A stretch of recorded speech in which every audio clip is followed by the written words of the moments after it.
తిరుమల వెంకన్నని దర్శించుకోవడానికి వేల కిలోమీటర్ల నుంచి అదే రకంగా విదేశాల నుంచి కూడా వచ్చి ఆయనకి అతి భక్తి శ్రద్ధలతో తిరుమల యాత్రని చేస్తూ ఉంటారు భక్తులు. అదే రకంగానే హుండీలో కానుకలు వేసే ప్రక్రియ కూడా జరుగుతూ ఉంటుంది.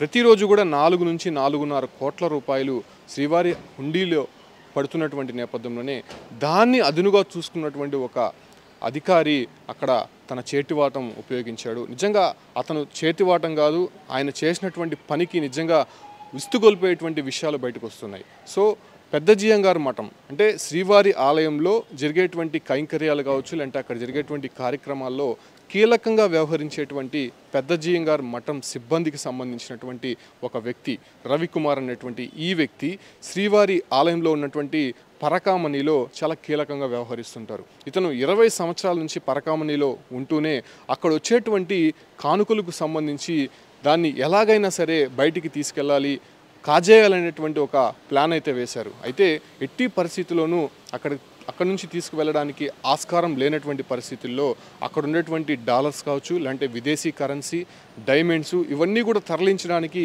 ఒక ప్లాన్ వేశాడు. చెన్నైలోని వాళ్ళకి తెలిసినటువంటి ఒక డాక్టర్ని కన్సల్ట్ అయ్యి తాను యూరినల్స్ వెళ్ళేటువంటి ప్రాంతంలో ఒక హోల్ ఏర్పాటు చేసుకున్నాడు. అంటే సర్జరీ ద్వారా ఈ హోల్ ఏర్పాటు చేసుకున్నటువంటి రవికుమారు ఆ హోల్ ద్వారా పరకామణిలో సీసీ కెమెరాలకి అదే రకంగా అక్కడ ఉన్నటువంటి అధికారులు కళ్ళుగప్పి ఈ ఒక విదేశీ కరెన్సీ కావచ్చు, లేదంటే డాలర్స్ కావచ్చు, అక్కడ ఉన్నటువంటి డైమండ్స్ ఇవన్నీ కూడా ఆ హోల్లో వేసుకొని బయటికి వెళ్ళే ప్రయత్నం అయితే చేస్తూ ఉంటారు. ఇది దాదాపు కొన్ని సంవత్సరాల నుంచి జరుగుతున్నటువంటి ప్రక్రియ. కాకపోతే పెద్ద జియంగారు మఠంలో ఇతను పని చేస్తున్నాడు కాబట్టి, పెద్ద జియంగారు దగ్గర శిష్యరికంగా ఉన్నాడు కాబట్టి అక్కడ ఉన్నటువంటి సిబ్బంది కూడా తనిఖీ చేసే ప్రయత్నం అయితే, ఆ సాహసం అయితే ఎవరు కూడా చేయరు. సో అక్కడ వచ్చినటువంటి ఒక విజిలెన్స్ అధికారి అతన్ని ఒకానొక సందర్భంలో పరకామణి నుంచి బయటకు వస్తున్నటువంటి సందర్భంగా అతన్ని తనిఖీ చేసే ప్రయత్నం అయితే చేశాడు. సో దీంతో బయటపడినటువంటి అతని బండారం మొత్తం కూడా చిట్టా విప్పితే అసలు ఎంత మేర ఉందో నిజంగా ఆశ్చర్యకరమైనటువంటి విషయాలు బయటకు వస్తున్నాయి. ఇదే విషయాన్ని కూడా ఇటీవల శాసన మండలిలో దేవాదాయ శాఖ మంత్రి ఆనం రామనారాయణ రెడ్డి కూడా చెప్పడం జరిగింది. సో ఆయన చెప్పిన తర్వాత ఈ విషయం వెలుగులోకి వచ్చింది. అయితే అప్పటి వరకు ఈ ఒక విషయాన్ని దాచిపెట్టినటువంటి అక్కడ ఉండేటువంటి అధికారులు కావచ్చు, లేదంటే పోలీస్ సిబ్బంది వీటన్నిటిపైన కూడా వాళ్ళ భాగస్వామ్యం కూడా ఉన్నట్టయితే తెలుస్తోంది.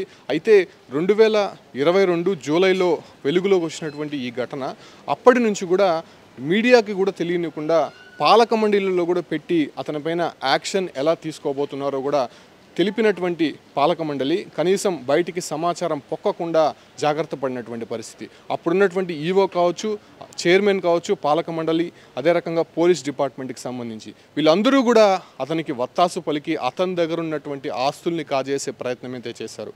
అతను రవికుమార్ అనేటువంటి ఆ ఒక పరకామణి ఉద్యోగి దాదాపు 150 కోట్ల మేర సంపాదించారంటే నిజంగా ఆశ్చర్యం కలుగుతోంది. ఆయన సర్జరీ చేసుకున్నటువంటి ఆ హోల్ ద్వారా లోపల ఉన్నటువంటి విలువైనటువంటి వజ్రాలు, అదే రకంగా డాలర్స్, కరెన్సీ ఇవన్నీ కూడా లోపల నుంచి బయటకు తీసుకొని రావడం, దాన్ని ఇక్కడ ఉన్నటువంటి మధ్యవర్తుల ద్వారా పర్చేస్ చేయడము, అదే రకంగా అమ్మడము, అతనికి దాదాపు తిరుపతిలోనే కాకుండా బెంగళూరు, చెన్నై, ఇతర ప్రాంతాల్లో అపార్ట్మెంట్లు, ఫ్లాట్లు, విల్లాసు ఇవన్నీ అతను ఎంక్వైరీలో బయటపడినటువంటి నేపథ్యంలోనే అధికారులు ఒకంత షాక్కు గురైనటువంటి పరిస్థితి. అసలు నిఘా వ్యవస్థ ఎలా పనిచేస్తుందో నిజంగా మనం చూస్తే అర్థం చేసుకోవచ్చు. ఇది బయటికి పొక్కకుండా జాగ్రత్త తీసుకునే ప్రక్రియలో భాగంగానే శ్రీవారికి అతను విరాళంగా ఇచ్చినట్టు కేవలం 15 కోట్లకు సంబంధించినటువంటి ఆస్తులు మాత్రమే శ్రీవారి ఆలయానికి సంబంధించినటువంటి టీటీడీ సంస్థకు సంబంధించినటువంటి పేరు మీద రాశాడు. అయితే అటు తర్వాత ఉన్నటువంటి ఆస్తులు ఏమయ్యాయి, అసలు అతను జప్తు చేసినటువంటి ఆస్తులు ఇప్పటివరకు ఎవరి దగ్గర ఉన్నాయి అనే విషయం ఇక్కడ క్వశ్చన్ మార్క్గా రావచ్చు. అతనిపైన కనీసం కేసు పెట్టి బయటకి మళ్ళీ లోకదళాలతో కొట్టించినటువంటి పరిస్థితి కూడా అక్కడ కనిపించింది. అసలు నిజంగా శ్రీవారి ఆలయం నుంచి అంత పెద్ద మొత్తంలో అతను చెన్నైకి వెళ్ళి సర్జరీ చేసుకుని వచ్చి ఆ హోల్ ద్వారా అక్రమంగా తరలించేటువంటి ప్రక్రియ జరుగుతున్నప్పుడు ఎందుకు అక్కడ ఉన్నటువంటి విజిలెన్స్ అధికారులు పట్టుకోలేకుండా పోయారు?